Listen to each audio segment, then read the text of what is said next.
silent years of Paul as he's living in Tarsus, which I find this to be very interesting because it's the only time that we really knew of what he was doing in his life at that time, and he is having this incredible, unique experience. But let me say that Paul's experience was not without precedence.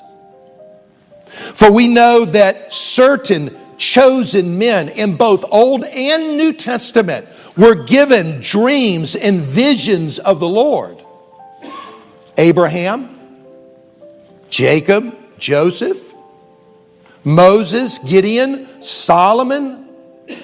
Isaiah saw the Lord high and lifted up. Ezekiel saw the will. Daniel himself had multiple visions as you read, especially the entire book as you read it. Amos, Zechariah. Then you come to the New Testament. Obviously, Peter had a vision.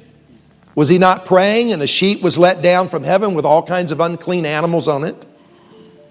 What about John's revelation? Was that not a vision as he wrote from a cave on the island of Patmos? And Paul himself had more than one vision. In Troas, a man of Macedonia said, "Come over and help us." In Corinth, in a night vision, he was preaching in the city and he was not seeing the results he wanted to see. And the Lord encouraged him that he himself had many people in that city.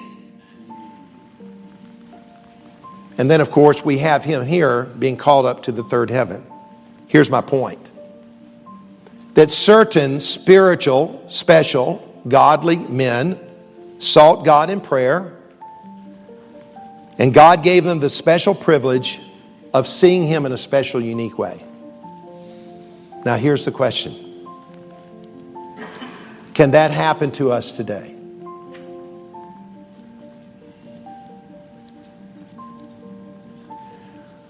Well, from the standpoint of new revelation, the answer is no. Because the Bible is a closed book. And he condemns us if we try to add to it. So obviously, there is no new revelation. But what did Jesus say about the pure in heart? What shall they see? Will they not see God? What did Paul say in 2 Corinthians chapter 3 and verse 18? But we all, with open face, beholding as in a mirror, a glass. And by the way, that mirror is the Word of God. Beholding as in a glass the glory of the Lord, are changed. It's the exact same word, transformed. Into the same image. What image? What you see in the glass. You are being changed. That is, God is doing something in you. And he is changing you from one glory to the next glory, from glory to glory. That is, may I make it simple? You get up in the morning and you do whatever you do. I don't know what you do, but here's what I do. It's real simple. I get up and have a shower. Why? Because that's resurrection from the dead. Second thing is, I make coffee. Now, you don't have to drink coffee to be saved. But you might have to drink coffee to be spiritual, okay? So I make coffee. And I sit down. I used to take my Bible, now I take my computer. Logos, to be specific. And for the next hour, you spend time in reading the Word for the sake of getting some glory. Like Moses did when he went up on Mount Sinai in the presence of the Lord, and he was with the Lord, and when he came down, what did people see on his face? It was a shining presence. He was a changed man from being in the presence of the Lord. So, will I have a vision like Isaiah? Will I receive new revelation like Paul? No. But everyone in this room who knows the Lord and spends time in the Word with a humble heart, seeking the face of God, open my eyes that I may behold wondrous truths out of thy law. What is that? That is an experience of exaltation. And what I mean by that of exaltation, it is being exalted into the presence of the Lord. And God has granted every one of us as a believer that we have, because of the indwelling Spirit and because of the written Word. We have the Word of Christ, we have the Spirit of Christ, and as we meet with the Lord in the Word every morning, it is an exalted experience of being in His presence and seeing His glory. And as we see His glory, we are being transformed. The renewer is changing the way we think, because we see the Lord in the book and we see Him and we begin to change the way that we are thinking. You know, it really speaks really bad of our minds, that we are of such a nature that we can't handle just one glory view. We have to have it all the time, because we understand what it means to come close and then slip away. The high point of my day is in the morning. Sometimes it goes downhill real fast after that.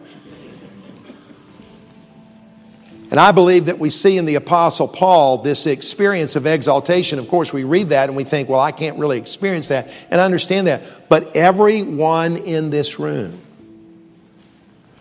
is transformed as you spend that, may I say, exalted time with the Lord, because you're lifted up to Him and to see Him in His glory.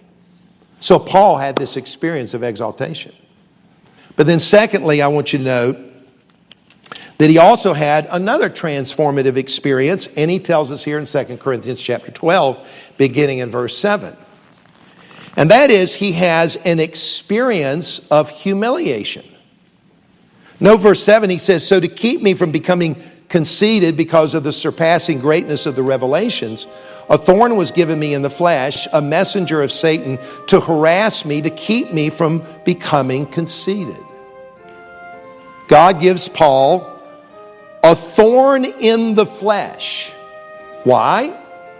Because it became a tool, an instrument, a means through which a process could take place. That process we call progressive sanctification, but it's a process through which God transforms us. So on the one hand, Paul says, I was exalted, and on the other hand, he said, I was humiliated, and in both cases, a transformation was taking place. And what is it that Paul needed to be transformed in? Well, he needed to be transformed in the way that he was thinking. And what is it that had to change? He had to change from the natural response to being exalted, which was conceit. And God said that you need to be transformed to think in a way that you don't naturally think.